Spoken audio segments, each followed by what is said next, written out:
Welcome back students.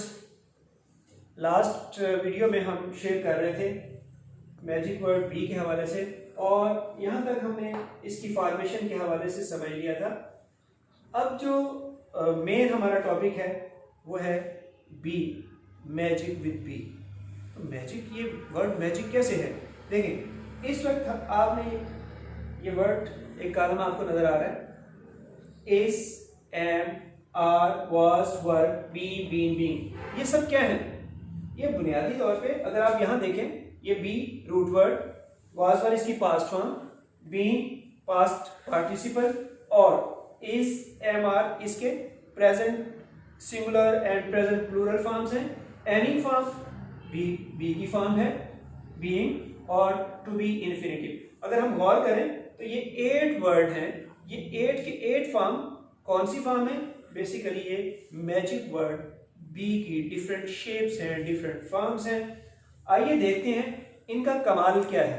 देखें, is, am, are, was, were, be, been, being, अगर ये हमें याद हो जाए, हमें ये याद कर लेनी चाहिए। कैसे? Is, am, are, was, were, be, been, being, 8 word है।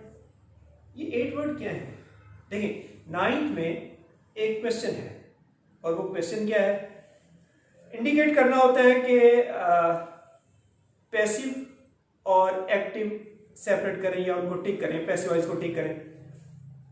स्टूडेंट ने 6ठी से लेकर 10th तक वो सारा 9th तक पढ़ा होता है, लेकिन जब बाहर निकलता है तो वो समझ नहीं आती, वो गलत टिक करके आ जाता है। अब देखिए, ये 2 मिनट से भी कम का ये मसला था। अगर फर्ज करें किसी भी सेंटेंस में is, am, are, was, were, be, been, being अगर हमें नजर आ जाए और they are followed by past participle third form उसके साथ नजर आ जाए हमें, तो इट मीन्स कि वो पैसिव वॉइस है। वो हमारा क्या होगा? Passive voice. इट मीन्स ये डिफरेंट शेप्स जो आपको नजर आ रही हैं, ये क्या है? ये मैजिक वर्ड बी है। इट मीन्स पैसिव फॉर्म किससे बनती है? बी से बनती है। एक तो आपका वो 9th का क्वेश्चन भी हल हो गया। दूसरा, जनरली सबसे पहले जब आप वॉइसेस बनाते हैं, वॉइसेस चेंज करते हैं, तो आपको ये देखना होता है कि जो सेंटेंस आपको दिया गया है वो एक्टिव है या पैसिव है। अगर वो एक्टिव है तो पैसिव करेंगे, अगर वो पैसिव है तो एक्टिव करेंगे, क्योंकि वॉइस चेंज करनी है आपने। तो सबसे पहले रिकग्निशन हो जाएगी इन 8 वर्ड्स की वजह से। आपको पता चल जाएगा कि हमारा सेंटेंस एक्टिव है या पैसिव है। पैसिव है तो फिर इनके बाद वो थर्ड फॉर्म लगी होगी, पास्ट पार्टिसिपल लगा होगा तो वो पैसिव हो जाएगा। अब सवाल यह है कि पैसिव किससे बनते हैं? तो पैसिव बनते हैं बी से। 100% इन्वॉल्वमेंट है बी के बी रूट वर्ड की पैसिव वॉइस बनाने में। अब ये कैसे बनेंगे, इस पे एक लेक्चर होगा जब, तो आपको समझ आ जाएगी कि एक्टिव से पैसिव और पैसिव से एक्टिव कैसे बनाए जाते हैं। अब आगे चलते हैं, हम मजीद देखते हैं कि ये मैजिक वर्ड और कहाँ कहाँ इन्वॉल्व है। अब देखिए, is, am, are, was, were, be, been, being, again वही 8 वर्ड मैंने लिख दिए। अब इन 8 वर्ड्स के बाद अगर ये जितने भी वर्ड्स आपको नजर आ रहे हैं, अगर इनके साथ एनी फॉर्म आ जाए, ये ऊपर वाले 7 वर्ड जो हैं इनके साथ अगर एनी फॉर्म आ जाए तो ये कंटिन्यूअस बना देंगे। ये क्या बना देंगे? जितने भी कंटिन्यूअस एक्टिव कंटिन्यूअस हैं वो सारे के सारे इन 7 वर्ड से बनेंगे। और बीइंग के बाद अगर कंटिन्यूअस आएगा, बीइंग के बाद हमारे पास जो पैसिव बनेगा वो कंटिन्यूअस बनेगा। कैसे बनेगा? जब हम बीइंग के बाद थर्ड फॉर्म यूज करेंगे, बीइंग के बाद हम थर्ड फॉर्म यूज करेंगे तो वो पैसिव कंटिन्यूअस बन जाएगा। इट मींस कंटिन्यूअस चाहे एक्टिव हो चाहे पैसिव हो, वो किससे बनेगा? वो बी से बनेगा। कैसे बी से बनेगा? Is, am, are, was, were, be, been, being क्या है? डिफरेंट फॉर्म्स ऑफ बी हैं। तो यहां भी अगर आप देखें तो 100% बी जो है वो इन्वॉल्व है for the formation of continuous sentence and passive continuous and active continuous. He is teaching, I am teaching, he is listening, you are listening, let's suppose, ये सब के सब क्या है, बेसिकली कंटिन्यूअस सेंटेंस है। और किससे बनते हैं? डेफिनेटली बी से बनते हैं। अब एक लेक्चर अगर हम इस पे रिकॉर्ड करवाएंगे तो इट मीन्स के इस पूरे एक लेक्चर में हमें कंटिन्यूअस और एक्टिव कंटिन्यूअस और पैसिव कंटिन्यूअस बनाने आ जाएंगे।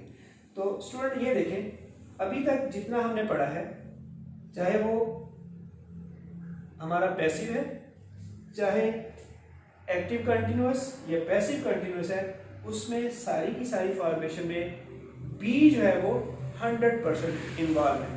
तो अगर हम इस लेक्चर को देखें तो हम ये 80% की बात कर रहे थे, यहाँ तक ये 100% इन्वॉल्व है। थोड़ा सा और आगे चलते हैं।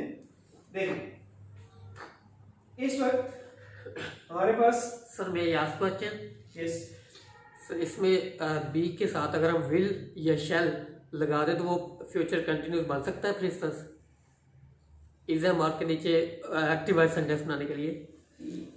यस डेफिनेटली ये बी जो है बेसिकली जब हम फ्यूचर में अभी मॉडल्स की बात नहीं हुई, क्योंकि इसीलिए मैंने यहाँ इसको छोड़ दिया। सिंपली ये कहा कि एक्टिव कंटिन्यूस बनते हैं। एक्टिव कंटिन्यूस बनाने में जब हम फ्यूचर की बात करेंगे तो बी डेफिनेटली इस्तेमाल होगा। आज का पूरा लेक्चर जब आप सुन लेंगे जिसमें मॉडल्स के यूजेज भी आपको पता चल जाएंगे, तो फिर ये क्वेश्चन आपका खुद बहुत क्लियर हो जाएगा। लेकिन डेफिनेटली आपका क्वेश्चन ठीक है कि ये बी से कैसे बनेगा। तो बी जो है अगर जब हम फ्यूचर वाले में जाएंगे तो वहाँ इसका इस्तेमाल आएगा, आपको खुद से समझ आ जाएगी कि ये फ्यूचर कंटिन्यूस इसने कैसे बनाया। अभी हम बात कर रहे हैं इस हवाले से कि अगर हम आगे चलें तो आगे जाके देखेंगे कि हमारे पास is, am, are, was, were, again be की डिफरेंट फॉर्म है। यहाँ तक आप देखें ये सारी डिफरेंट फॉर्म है। आगे मैंने चेंज कर दिया हैज, हैव, हैज, हैड वाली। अच्छा, अब ये चेंज क्यों किया है?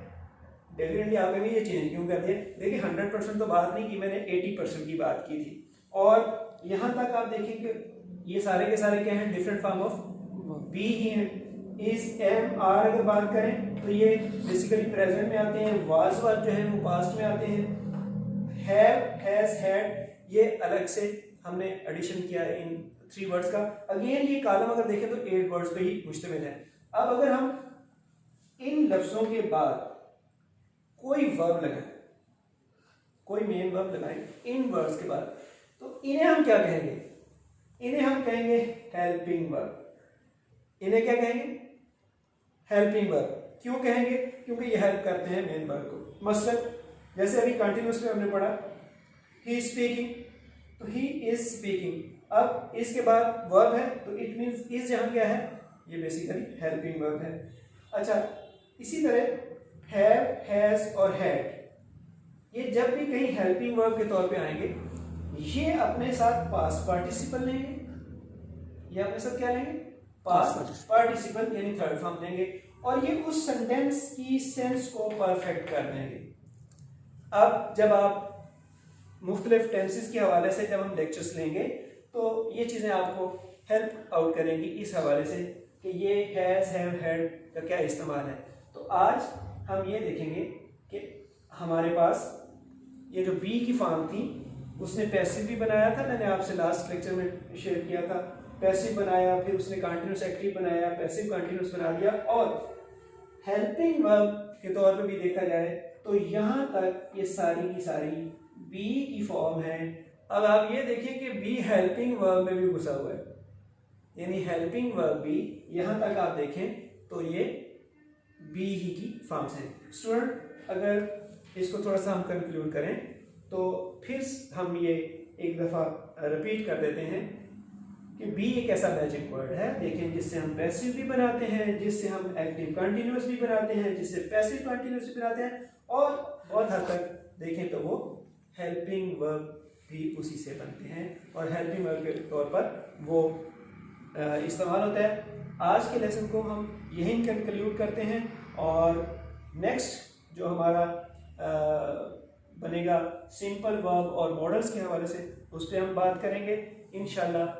हम नेक्स्ट वीडियो में मिलते हैं। थैंक यू, अल्लाह हाफिज़।